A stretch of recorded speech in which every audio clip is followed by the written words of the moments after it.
la elección del tema me vino porque hace algún tiempo leía un artículo en donde mencionaban cuáles eran los disparadores de la irritabilidad y de la violencia intrafamiliar. Y entonces, uno de los primeros, y me queda claro que no estamos hablando como de violencia intrafamiliar, de este tipo de violencia exagerada en donde la gente se golpea y la pasan muy mal. No, estamos hablando de violencia en donde los temperamentos se alteran, en donde la gente está muy irritable, en donde podemos entrar en discusiones terribles. También creo, y esto lo voy a hacer como paréntesis, porque no quiero que se me vaya a olvidar, sabemos que hay un grupo de personas que está viviendo características diferentes y son las personas que viven solas y que les prometemos que vamos a tener también una conversación para personas que viven solas para poder también tocar el tema sobre que es una dinámica completamente diferente. Pero bueno, ahora sí, regresando a lo que les decía, que leí un artículo sobre lo que hay, estos disparadores que tenemos, ¿no? Y el primero que decía, que mencionaba, era el hecho de, ellos le llamaban el hacinamiento. A mí lo que me parece es que estar juntos en familia, como nos ha tocado estar ahorita, en donde los espacios a veces no son muy amplios, en donde hemos tenido que compartir espacios en donde el comedor se ha vuelto la oficina, en donde tenemos oficina en la sala, en donde los niños juegan en el comedor y en la sala y en las recámaras, y que todos tenemos que estar compartiendo nuestros espacios. Me parece que es un tema que de por sí nos puede poner bastante irritables, ¿no? La segunda cosa de la que hablaban era del no tener privacidad. Y me parece que en estos tiempos nos está costando mucho trabajo tener privacidad, cosa que podíamos tener en otros momentos porque podíamos salir a trabajar o alguien de la familia salía a trabajar, regresábamos y teníamos espacios privilegiados. En este momento hay muchas familias que no los están teniendo. Otra súper importante de las razones por las cuales nos podemos poner irritables es el ruido.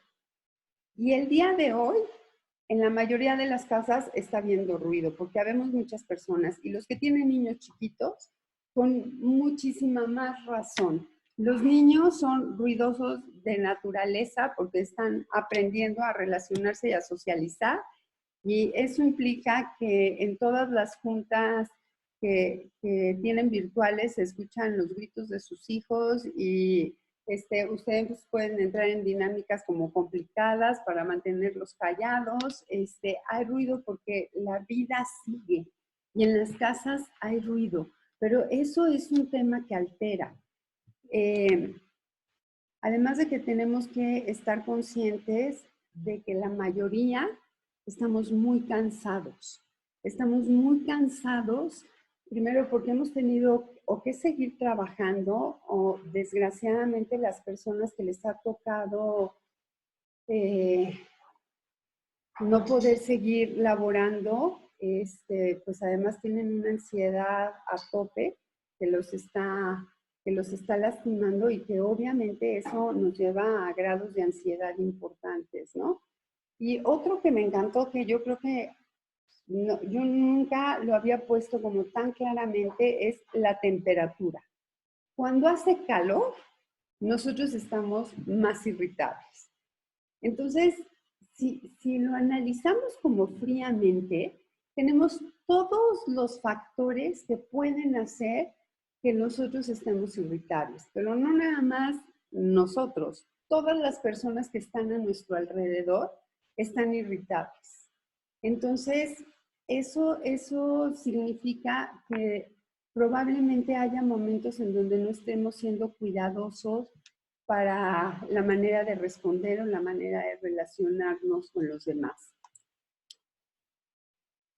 Algo más, un tema que me gustaría tocar por encimita, porque esto lo voy a tocar solamente por encimita, es que es un hecho que todo el mundo estamos viviendo una situación de trauma, porque traumas son estos eventos que aparecen de manera inesperada, que hacen un cambio en nuestra vida para los cuales no estábamos preparados. Entonces, es a nivel mundial. Yo sé que la mayoría de nosotros de repente pensamos que no tenemos como punto de comparación porque al final de cuentas nosotros estamos quejándonos porque no tenemos espacios o porque hay mucho ruido, pero no es nada más eso, es porque nuestra vida como la conocíamos ha cambiado. Y eso entra dentro de los parámetros de trauma. Entonces, algo que debemos saber es que cuando estamos viviendo una situación de trauma, nuestro cerebro no procesa de la misma manera. Y si además de el COVID-19 por sí solo es trauma, si alguno de ustedes ha vivido la situación de perder un trabajo, de estar pasando una situación económica complicada, que algún ser querido esté enfermo, que sepan que alguien que es importante para ustedes está lejos de ustedes, todo eso hace que el momento de trauma se haga más grande. Y de verdad nuestra manera de procesar la información es diferente y creo que es algo que tenemos que tener presente siempre cuando nosotros nos estamos relacionando con las personas de nuestra familia, porque nosotros tendemos a exigirles lo mismo que siempre les estamos exigiendo, cuando su manera de procesar la información es completamente diferente. Y todo esto tiene una explicación neurológica como muy clara, a la cual no le vamos a entrar en este momento, ¿no? Pero cuando vivimos un momento de trauma, nosotros podemos reaccionar de dos diferentes maneras. Hay personas que se ponen sumamente ansiosas y que pueden estar en hipervigilancia y tienen como mucho miedo de que pueda pasar algo hacia ellos.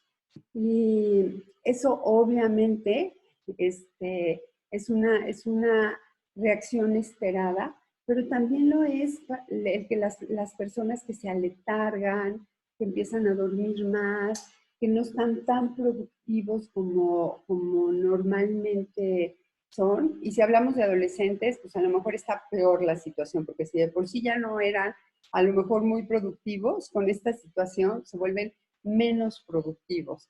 Y si no tenemos cuidado y no estamos atentos a esto, podemos empezar a desarrollar algunos síntomas de depresión, que me parece que es importante como estarle echando el ojito a la gente que está a nuestro alrededor, ¿no? ¿Cuándo va a pasar esto? Esto va a pasar pues, hasta que nos sintamos a salvo. Y mientras no nos sintamos a salvo, vamos a estar en esta situación en donde podemos estar hiperreaccionando nosotros o estar menos activos de lo normal, pero también la gente de nuestro alrededor está en esta misma sintonía y hay que tener cuidado. ¿Okay? Entonces ahora sí me voy a ir hacia el tema de qué es lo que nos sucede cuando vivimos estas situaciones tensas. Hay mucha gente que dice que es de mecha corta y sí creo que hay gente que se enoja más rápido que otra. Sin embargo, en algún otro momento ahondaremos profundamente sobre el tema de ser de mecha corta y no me puedo controlar, porque todos nos podemos controlar. Pero este no es el tema, pero sí les voy a decir que la primera regla, cuando hablamos de las relaciones interpersonales, es buscar nuestra seguridad. Si nosotros estamos conviviendo con una pareja, con un hijo, con una suegra, con quien sea, nosotros sabemos que tiende a hiperreaccionar, que tiende a estar irritable y a contestar de manera negativa, y que eso a nosotros también nos genera un malestar y tendemos a hacer lo mismo. Lo primero que yo les digo es que tenemos que empezar a leer las señales. Nosotros conocemos muy bien a la otra persona. ¿Cuáles son las señales que nos dejan ver que esa persona está a punto de reaccionar feo? Que esa persona está a punto de lastimar.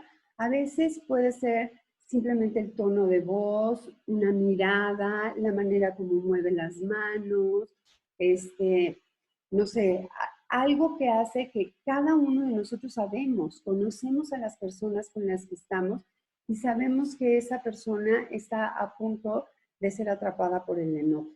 Entonces, es el momento en donde nosotros debemos de poner distancia, debemos de poner el límite, de no dejar que el enojo llegue y tome por completo a la otra persona. Pero tenemos que aprender a hacer lo mismo con nosotros.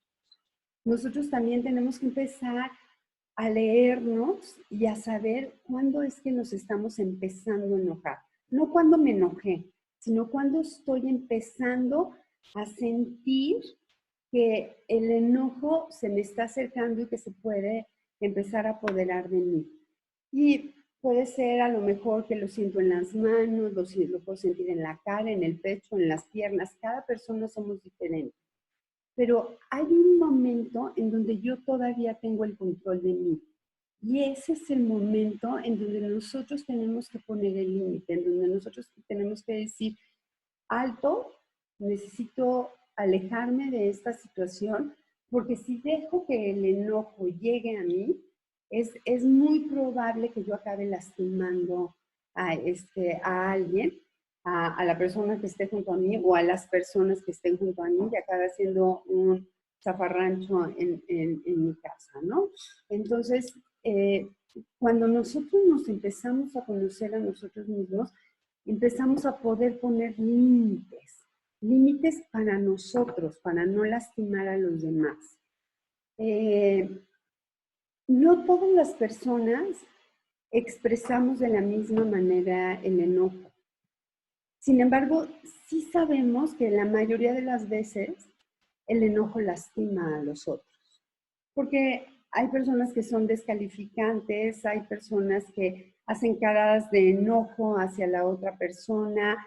Los silencios, por ejemplo, o sea, yo me imagino en esta contingencia estar en un mismo espacio con alguien a quien no le dirijo la palabra debe de ser verdaderamente agotador, debe de ser muy doloroso y sin embargo estoy segura de que eso está pasando. Uh-huh. Cuando nosotros vamos a empezar a resolver problemas, cuando nosotros estamos empezando a decir, yo no quiero que esto siga pasando, yo no quiero tener estas discusiones, yo no quiero guardar estos silencios. Nos faltan por lo menos 3 semanas de seguir guardados todos en la misma circunstancia. No podemos permitirnos vivir estas situaciones tan dolorosas. Creo que tenemos que vivir en armonía, tenemos que aprender a vivir en calma y aprender a ser tolerantes. Entonces, si estamos dispuestos a hacer este tipo de cosas, hay que tomar en cuenta primero que la persona que se enoja, cuando esa persona tiene más poder que las otras, puede lastimar más. Y les voy a dar un ejemplo. Los papás tenemos más poder que los hijos. Y si yo le digo a mi hijo, a mi hija, unas cosas horribles, él no está en la misma circunstancia, aunque sea un niño contestón, él no está en la misma circunstancia. No se puede defender de la misma manera. Y también hay parejas en las cuales normalmente es el hombre, pero puede ser la mujer, que tiene mayor poder sobre el otro. Entonces, hay que ver cómo están nuestro tema de poder en casa para poder saber cómo tengo que empezar a lidiar las cosas. Si yo tengo más poder y yo le grito a mis hijos, como este ejemplo me encanta, ¿no? Que están los niños peleándose y la mamá les dice, ya dejen de pelearse, dejen de pelear, no peleen. por supuesto, pero llega el papá y dice, alto, se acabó hasta aquí, y los niños en ese momento se callan, no es casualidad, es porque el papá tiene mucho mayor poder ante los ojos de los hijos que la mamá. Ajá. Y entonces el papá es responsable del poder que está ejerciendo. No estoy diciendo que la mamá no tenga poder, ¿eh? La mamá claro que tiene poder y también puede llegar a lastimar muchísimo a los hijos. Ahorita al final les voy a decir las reglas que yo propongo, pero una de las reglas que a mí me parece fundamental en este momento para empezar a cuidar la armonía en la casa es no utilicemos palabras altisonantes entre nosotros. Yo sé que habemos personas que nos gustan mucho las palabras altisonantes, no las usemos para dirigirnos a la otra persona, o sea, nunca decir eres un tonto, eres un idiota, esas no. De verdad, si nosotros dejamos de dirigirnos hacia la persona directamente, las cosas pueden estar en mucha mayor armonía, ¿ok? Hay unos investigadores, los Gottman, que tienen muchísimos años estudiando a las parejas y además son los únicos que tienen hasta el día de hoy datos duros de qué es lo que pasa en las parejas. Y en las parejas puede ser pareja de romántica o puede ser mamá e hijo, primos, lo que quieran, pero que sean pareja. Y entonces, porque ellos los meten a un como Big Brother, hagan de cuenta, y los graban y entonces van tomando nota y todo esto. Y ellos dicen, este dato es bien, bien importante y bien relevante, que solamente el 69%, no, que el 69% de nuestras discusiones no van a llegar a absolutamente nada. Lo cual quiere decir que solamente el 31% de nuestras discusiones tienen la posibilidad de generar un cambio en la relación o en la conducta que yo estoy buscando cambiar. Si nosotros nos ponemos a pensar, muchas veces cuando discutimos y cuando tenemos una diferencia, al final decimos, hijo, pero si empezamos con una tontería, o a veces ni siquiera nos acordamos por qué nos estábamos peleando. Y lo que pasa, hay otra persona importante en esto, Sarah Cox, que es la que maneja la clínica de mediación en Harvard. Ella lo que dice es que a todas las personas nos encanta ser víctimas. Y toda la vida estamos buscando ser víctimas. Entonces, lo que hacemos es que cuando alguien me reclama algo, yo en automático voy a tratar de culpar a la otra persona. ¿Por qué no está la comida lista, por ejemplo? Y entonces yo en ese momento voy a tratar de culpar a la persona, porque no veniste y me ayudaste a hacer la comida. Y entonces la persona otra vez se va a tratar de buscar una justificación por la cual no lo hizo. Pues yo estaba trabajando y entonces la otra persona vuelve a buscar otra justificación. Pues sí, pero yo estaba limpiando y atendiendo a los niños y tú no estás haciendo caso. Y entonces lo que empezamos a hacer es a subir el tono. Empezamos en algo que se llama una escalada. Y es, tú me subiste la voz, pues entonces yo te subo la voz y te pellizco. Sí, pues yo te subo la voz, te pellizco y te pateo. Pues yo te subo la voz, te pellizco, te pateo y te empujo. Y así vamos hacia arriba. Y esto se llama una lucha de poder. Porque lo único que quiero es ganar. No estoy buscando resolver el problema. Lo que estoy buscando es ganar a toda costa la discusión. Y lo que es interesante en la lucha de poder es que nadie gana. Dice, en una lucha de poder, dice Manuel Turrent, que si en una lucha de poder alguien gana, seguramente la relación perdió. Y es cierto. Pero pierde menos el que primero se sale de la lucha de poder. Y nuestra tarea es empezar a ver realmente por qué estoy discutiendo. Esto, lo que estoy discutiendo, ¿quién va a caer en el 31% de las cosas que sí puedo cambiar? ¿O está en el 69% de las cosas que no me van a servir para nada, que ni siquiera me voy a acordar de que, por qué me estaba peleando? Y de verdad hay que ser muy inteligentes para hacer eso, para poder decir, esta es una batalla que no voy a pelear, esta es una batalla que no vale la pena. Y esto lo vemos todos los días con nuestros hijos. O sea, todos los días nosotros entramos y les decimos a nuestros hijos, deja el iPad, deja el videojuego. Si nosotros seguimos diciendo eso, él solamente ni nos pela, podemos entrar en esta discusión horrible de tú no me entiendes, mamá, y esto es horrible, y podemos llegar a los gritos y a los sombrerazos, y de todas formas al otro día, él se va a volver a sentar en el iPad. Si tú tienes broncas porque tu hijo está sentado en los videojuegos, y esto es asunto de otra conversación, lo que estamos tener en cuenta es que tu hijo está necesitando tener, o tu hija, relaciones, o sea, la parte del aislamiento, él sí está buscando sus relaciones sociales, y hay que ponerle cosas atractivas. Si tú quieres que tu hijo o tu hija se levante del videojuego para ir a limpiar, eso no es nada atractivo, ¿eh? Cero atractivo. Y tú me puedes de verdad decir todo este rollo de es que aquí somos familia y hacemos equipo y entonces así deben de ser las cosas, y si yo hago lo que a mí me toca, a él o a ella le toca hacer lo que... Yo estoy de acuerdísimo contigo, pero eso no va a hacer que tu hija o tu hijo se levante del videojuego o del iPad o de lo que esté haciendo. Necesitamos que sea de otras maneras, pero esa es otra historia. Ok. Cuando hay alguien ya muy enojado y tú te das cuenta de que no tienes por qué entrar en la lucha y no vas a empezar a discutir, lo que hay que hacer es escuchar.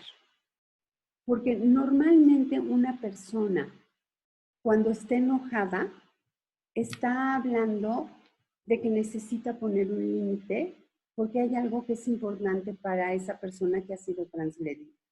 Entonces, hay que intentar escuchar de qué está hablando, realmente de qué está hablando el enojo. Probablemente si yo estoy hablando de qué barbaridad, la hora que es y no se han dormido niños, a lo mejor mi enojo de lo que está hablando es de que yo estoy muy cansada. Y lo que mi enojo me está diciendo es ponte el límite y vete a descansar. Y si nosotros podemos escuchar qué es lo que está buscando el enojo, entonces va a ser mucho más fácil que nosotros lo podamos satisfacer y que el enojo se aleje. La otra cosa, hay una técnica que es bien importante, y es que cuando nosotros escuchamos al enojo del otro, no es que nos quedemos callados, porque eso sería horrible, sería como ignorarlo, ¿no? Entonces, lo que sí intentamos hacer es que se dé cuenta que estamos entendiendo de lo que nos está hablando. Y eso normalmente lo hacemos con esta técnica del parafraseo, de repetir un poco lo que nos está diciendo. Lo que tú me estás intentando decir es que para ti es muy cansado que los niños estén gritando mientras tú estás en una junta. Y la persona se va a seguir y te va a decir, sí, efectivamente es eso, y además, porque yo ya se los pedí desde un principio y tal, y tú vuelves a decir lo mismo, sí, que para ti es muy cansado, porque además ya no lo habías pedido, ¿no? Eso normalmente hace que la persona se sienta escuchada. Y cuando las personas nos sentimos escuchadas, podemos bajar nuestro enojo. Hay personas muy inteligentes. Hay personas que saben poner un límite en la discusión y que saben decir, ¿sabes qué? No voy a hablar de esto ahorita. Ya vemos unas personas muy necias que creemos que podemos resolver el problema en el momento que está la situación súper álgida y lo vamos persiguiendo o la vamos persiguiendo. Es que quiero que me escuches y me digas qué es lo que estás pensando en este momento. Y mira, ¿saben qué va a pasar? Nada. No se va a resolver el problema. Al contrario, se va a hacer más grande. Los tiempos fuera son bien, bien importantes. Hay que respetar y hay que dejar que cuando una persona en una situación de enojo se quiere retirar, hay que darle oportunidad de retirarse. Normalmente las negociaciones no aparecen en el momento de la discusión. En ese momento no vamos a arreglar nada. Probablemente después, con calma y en tranquilidad y en lo privado, podamos negociar algo. Y además, lo más importante, ofrecer disculpas. Sí es importante ofrecer disculpas cuando nosotros lastimamos. Sí, cuando perdí el control y cuando les grité feo a mis hijos, es importante poderlo decir, porque eso lo que hace es que nos vuelve a poner en un lugar en donde volvemos a tener una situación donde la otra persona se siente vista, se siente entendida. Uh-huh. Cuando hay una diferencia de poder, normalmente lo que hay que acabar haciendo es tratando de resarcir el daño que se hizo. Si yo le dije tonto a mi hijo, a mi hija o a mi pareja, yo tengo que resarcir el daño, porque si yo dije tonto es porque tengo el poder de decir tonto. Entonces hay que intentar resarcir el daño, como primero ofreciendo disculpas, y la otra de las cosas es que normalmente cuando tú le preguntas a la otra persona qué tendría que pasar para que te sientas tranquilo, la persona te lo puede decir. A lo mejor con el simple hecho de disculparse, funciona. Tengo como muy poco tiempo y creo que ya me estoy alargando, pero sí me gustaría decirles que en este tiempo de contingencia, escribir normalmente en contingencia y sin contingencia, pero ahorita en la contingencia, normalmente escribir es una herramienta poderosísima. Escribir nos ayuda a estructurar el pensamiento. Les voy a decir en dónde no funciona escribir. En el WhatsApp, cuando estás enojado con alguien, y entonces te dedicas a mandar 27,832 mensajes diciéndole unos choros inmensos, larguísimos, que yo la verdad me cuestiono si la otra persona los lee o no los lee. Ahí no sirve. A ver, hay dos maneras de escribir. Una es cuando escribo para mí, que eso me ayuda a estructurar mi pensamiento, me ayuda a saber en dónde estoy en ese momento, me ayuda a poder sacar enojos, tristezas, sentimientos, alegrías, lo que sea. Pero eso es para mí.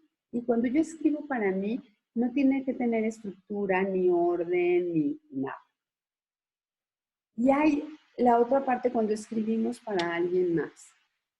Cuando nosotros escribimos para alguien más, tienen que tener una regla. Primero, no escribas enojado o enojado, porque vas a escribir cosas horribles como si las dijeras enojado o enojado.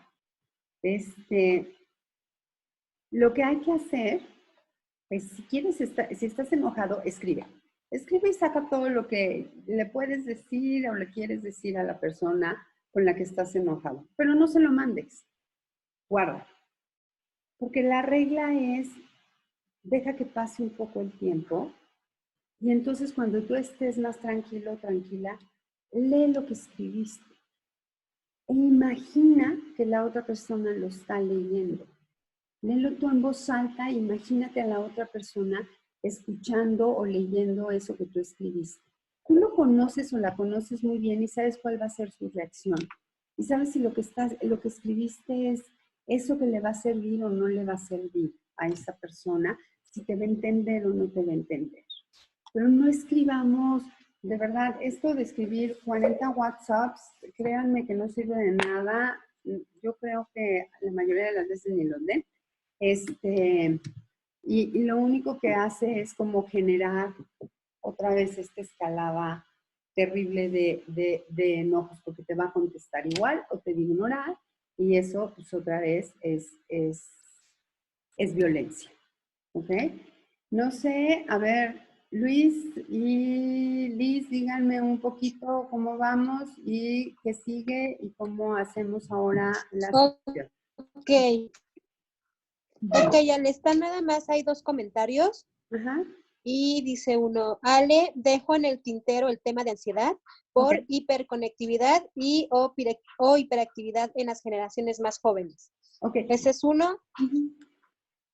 ¿Te digo las otras o me espero? Ah, Vas a ¿sabes qué? comentar. Que lo que pasa es que, Alice, lo dejamos en el tintero para hablarlo, sin embargo, sí está planeado, no me acuerdo qué día, a ver si tú te acuerdas, Liz, Maribel va a hablar sobre ansiedad y el coronavirus. A Entonces, ver, les pasamos ahorita en un ratito todos los de estos, que es diferente a, obviamente, sí se incrementa la ansiedad por el tema de, de estar tan conectados, evidentemente. Y más con las noticias, por favor, dense tiempos, no vean todas las noticias todo el tiempo. Los WhatsApps normalmente tienen fake news, hay que corroborar que lo que estoy leyendo es cierto, pero porque si no solamente me lleno de ansiedad horrible. Entonces, dense tiempos, o sea, yo voy a ver solamente estas noticias o voy a escuchar solamente estas noticias porque locutor me gusta o no las da tan fatales, y de verdad corroboren todo lo que están leyendo, si no la ansiedad se nos va a disparar. Perdón, gracias Liz. ¿Qué más hay? ok, es otro comentario. Hay mucha creencia en nuestra generación que los mayores tienen la razón. Para mí eso es un abuso del poder. Por supuesto que lo es. Creo que eso viene desde el tema del patriarcado. Lidia, yo sabía que lo iba a decir.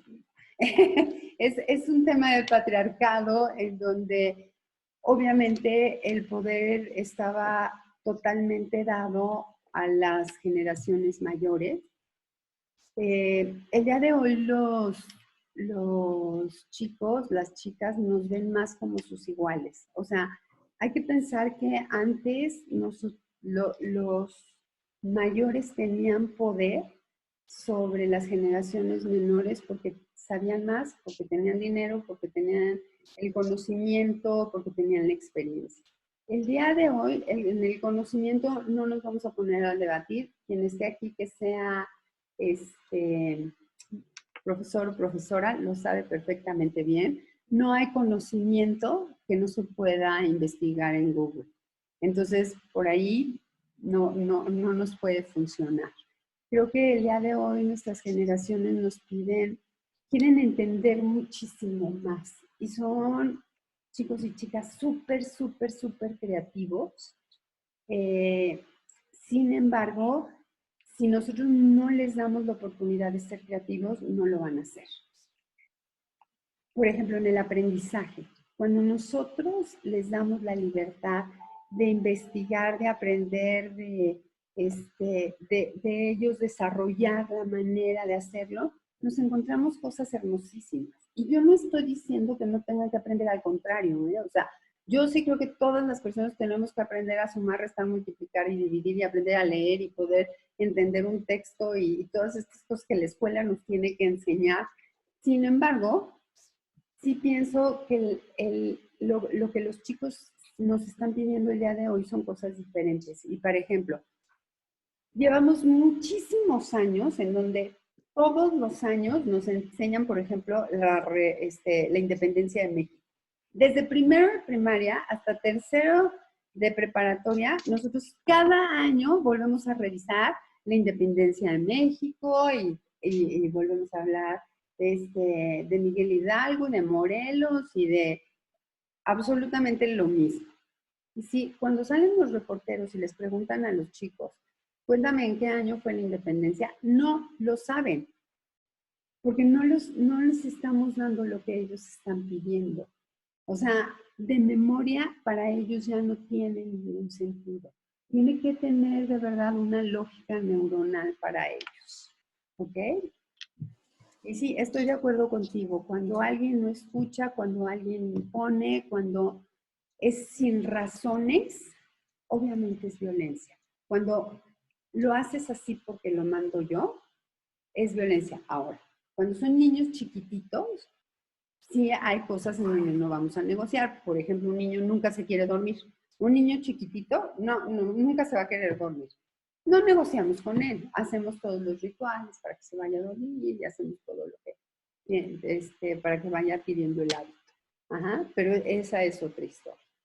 Vale, muy bien. No sé, ya me lo pusiste. ¿Te digo otras más? Sí, claro. Ok. Ale, noto que mucha gente está enojada y deprimida. No entiendo por qué. ¿Cómo ayudamos a esas personas, además de escuchar? ¿Por qué no logra ver nada positivo? Este es un comentario de Alicia González. Híjole, Alice, yo creo que estamos viviendo un momento de incertidumbre terrible. Y como platicábamos hace rato, hay gente que puede reaccionar de manera irritable porque no sabemos qué va a pasar. Tenemos que aprender a vivir en estas situaciones de no saber si mañana vamos a estar bien, si nos vamos a contagiar, si nuestro negocio va a seguir funcionando, si vamos a perder, o sea, vivimos en momentos de incertidumbre. Yo aquí sí creo, y por ahí hay alguien súper experta en esto, sí creo que la parte espiritual ayuda muchísimo. O sea, la yoga, la meditación, esta parte como de entrar en uno mismo y poder aprender a vivir en incertidumbre nos ayuda. Pero nosotros venimos de una cultura en donde eso no está permitido. Nosotros deberíamos de tener nuestra vida planeada, ¿sabes? O sea, nosotros trabajábamos toda la vida para tener una pensión, o nosotros trabajábamos para poder irnos a una vacación, o para poder comprar una computadora nueva y tenemos un seguro de gastos médicos por si alguien se enferma. O sea, nosotros veníamos de una cultura de la previsión y no de la incertidumbre. Entonces, creo que si analizáramos un poquito más a fondo qué es lo que está pasando con esas personas que están tan enojadas, a lo mejor lo que encontraríamos es mucho miedo. Entonces, ¿cómo ayudarlas? Creo que sí, mucho escucharlas, mucho llevarlas como a estos momentos de tranquilidad, de hablar de otras cosas. O sea, no puede tener el COVID-19 el 80% de nuestra atención y el resto la situación política y económica del país. Necesitamos hablar de otras cosas, necesitamos reírnos, necesitamos salir un poquito a hablar con nuestra gente querida. Eso nos va a ayudar. Ok, bueno, aquí ya nos hicieron también el favor de poner la conferencia Cómo manejar la ansiedad, será para el miércoles 15 de abril. Perfecto. La ponente va a ser Maribel Zarco. Luego viene otra pregunta, ¿cómo establecer nuevos acuerdos en estas circunstancias con adolescentes? A ver, yo sí creo que lo primero que necesitamos hacer con los adolescentes es que ellos sientan que ganan en algún lado la partida. Si vas a hacer acuerdos con adolescentes, de verdad que sean acuerdos y no imposiciones. Y que puedas llegar a lugares en donde ellos sientan que ganaron. O sea, a lo mejor tú dices, vamos a levantarnos todos a tal hora. Eso para ellos es intramuscular porque pueden quedarse hasta las 2 de la mañana jugando y entonces levantarse a las 2 de la tarde. Pero tú necesitas un ritmo porque además sabemos que esto nos ayuda a que la situación no nos llene de tanto estrés. Entonces, lo que sí puedes negociar con ellos es, está bien, no te voy a levantar a las 7 de la mañana. ¿A qué horas quisieras levantarte tú, por ejemplo? Y le pregúntale qué es lo que quiere. Y entonces la negociación es no hasta donde él quiere si no es lo correcto. Si es lo correcto, se vale, dejar que gane completo. Y si no es lo correcto porque tú sabes que no es lo mejor para su salud, para su bienestar, entonces negocia un poquito hacia atrás, pero dales el poder de ellos negociar. porque algo que nos está sucediendo es que nosotros hemos adquirido toda la responsabilidad como sus papás de dónde, cuándo, cómo y dónde se hacen las cosas. Y a ellos les había tocado siempre obedecer. Es momento de que ellos también tengan la responsabilidad y aprendan un poco de su autocuidado y también nos hagan saber de sus necesidades. Créanme, ellos están necesitando tener contacto con sus pares. Y una manera de tener contacto con sus pares es a través del teléfono y la otra es a través de los videojuegos. Entonces, vamos a dejarlos que negocien en eso. También conversar un poco con ellos qué tipo de información están viendo en sus redes. Porque la mayoría ven cosas muy bobas, ¿eh? Ven cosas de los perritos chistosos y cosas así que obviamente los hacen distraerse y reírse. Pero sí también hay otros chicos y chicas que pueden estar viendo cosas que lastiman y que vienen y nos platican tragedia, no. Entonces, cuidar por ahí también. Pero hay que todo adolescente necesita de repente sentir que gana. Liz. Ok, por último, bueno, están otras fechas para que los puedan ir checando para lo de las otras pláticas. Y hay otra, es un comentario de Nati Rigoni. Lo que no se revisa en la escuela son temas como qué es ser independiente, qué es la interdependencia y la codependencia. Claro, por supuesto. Oigan, y híjole, un tema que no había mencionado. El día de hoy las mamás son maestras. Y eso está súper complicado. Primero porque ninguna, digo, habrá sus excepciones, algunas mamás maestras que lo deben de estar haciendo muy bien, pero la gran mayoría de las mamás no son maestras. Y estamos entrando en temas complicados porque además de tener que hacer las tareas y ver las clases en línea y hacer todo lo que tienen que hacer, hay que limpiar la casa y hay que hacer la comida y hay que hacer todo lo demás. Bájenle 2 rayitas al perfeccionismo. Intenten hacer a sus hijitos. Sé que es muy difícil, sobre todo con los muy chiquititos que no saben cómo entrar al link y cómo escanear la tarea y cómo subirla y cómo hacer, pero vayan enseñándoles. No sabemos hasta cuándo va a durar esto, entonces sí va a ser bien, bien importante que ustedes, yo no digo que no les ayuden, ayúdenles, no se sienten con ellos todo el tiempo, ustedes tienen una vida, entonces ve haciendo esto y si se te atora me avisas y yo regreso y puedo estar contigo tantito, pero tú velo haciendo. No se sienten tiempo completo con ellos porque eso crea una dependencia terrible, que es lo que dice Nati, que no nos enseñan a ser independientes. Vamos enseñándoles cómo hacer las cosas y sean tolerantes con sus hijos y con sus hijas y con ustedes mismos y mismas. O sea, no somos maestros, estamos haciendo lo mejor que podemos. No podemos organizarnos una trifulca por culpa de la tarea. Y sí sé que para los chavitos está siendo muy, muy complicado la parte de sentarse a hacer la tarea. Pero nosotros nos estamos sintiendo con toda la responsabilidad de lo tienes que hacer y lo tienes que hacer bien y les borramos y les hacemos, o sea, de verdad, bajen 2 rayitas, no va a pasar nada si de repente la tarea no está súper perfecta, pero lograste que terminara a buena hora y entonces puedes jugar. Esta parte de sentarte todo el día a hacer tarea no es sano. Y no es sano para ti y no es sano para tus hijos. Y sí, creo que es bien, bien importante, Nati, que empecemos a trabajar ese tipo de cosas con nuestros chiquitos y nuestras chicas. Y bueno, ¿ya no hay más, Liz? No, nada más comentarles, los únicos comentarios que están preguntan si para las otras conferencias igual va a ser el mismo link y el ID, y es el mismo. Sí. Para todas las que vienen es el mismo ID para que ustedes puedan conectarse.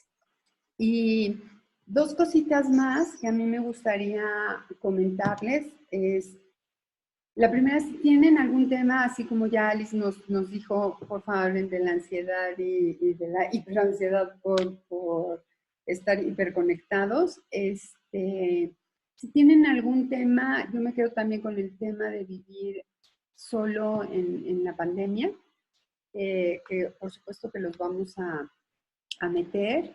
Y si tienen algún otro tema, algún otro comentario, si quisieran tener una conversación en individual con alguien del equipo, por favor pónganse en contacto con nosotros. Nosotros aquí estamos para ustedes. De verdad tenemos que hacer comunidad y eso es importante. Y bueno, obviamente, ya les puso por ahí Luis, que se ve bien chiquito, ¿no? A ver si para podérselas leer. Ahí está. Viene Betina el lunes 13 con caja de herramientas, gracias. Para la crisis del coronavirus, el martes 14 fortaleciendo nuestras redes en los tiempos de contingencia con Lucero. El miércoles 15 cómo manejar la ansiedad durante la contingencia con Maribel. Pues 16, cuidado del cuidador con Luis Alberto Hernández. Y el viernes 17, promueve la lectura de forma creativa. Les voy a platicar algo. Maru Turrent y su equipo tienen muchos años trabajando la lectura con niños y hacen un trabajo divino con las mamás de cómo hacer la lectura dinámica y divertida para los chavos. Entonces, si tienen niños chiquitos o si tienen adolescentes, de verdad les va a encantar. Ahí Maru y su equipo va a hablar de eso también. Y bueno, de verdad yo agradecerles muchísimo el que me hayan regalado, prestado su oreja. Si hubiera de verdad algún comentario más o si hay algún tema que les gustaría tratar o que quisieran hablar en privado, con todo gusto aquí estamos para servirles. ¿Algo más, Liz o Luis? Se faltan los nombres. ¿Que falte de decir? No, ahorita ya nada más sería eso, están preguntando sobre los temas y bueno, sería todo. Y agradecerles muchísimo a todos, de verdad, seguimos en comunicación y en contacto y siempre para mí es un verdadero honor compartir estos tiempos con ustedes, ¿vale? Les mando todo mi cariño a todos. Hay un comentario de Alicia González, creo que es importante una colaboración. Dice, las noticias perturbadoras afectan a tus hijos. ¿Cómo ayudarlos a lidiar con la información? Y da varios tips importantes, que es asegúrales que están a salvo, sea abierto a sus preguntas, no los expongas a noticias de pánico, obtén noticias apropiadas a su edad, cuida tus comentarios, ayúdalos a lidiar con sus sentimientos desde el principio. Es tu responsabilidad. Gracias. Quería agradecer a Alicia por... No, hombre, y Alicia es una buenaza en todos los temas de educación. Súper maestra y sí, ahí la tenemos también como un recurso maravilloso. Mil gracias, Alice, por haberlo compartido. Y si nos das oportunidad, Alice, creo que lo subimos también en nuestras redes para que todo el mundo pueda manejar, al pendiente de esto. Betina, para que hablen con ella de las cajas de herramientas el próximo lunes. El lunes los veo a todos, los esperamos. Sale. Y mientras tanto, muchísimas gracias a todos. Bye bye. Gracias.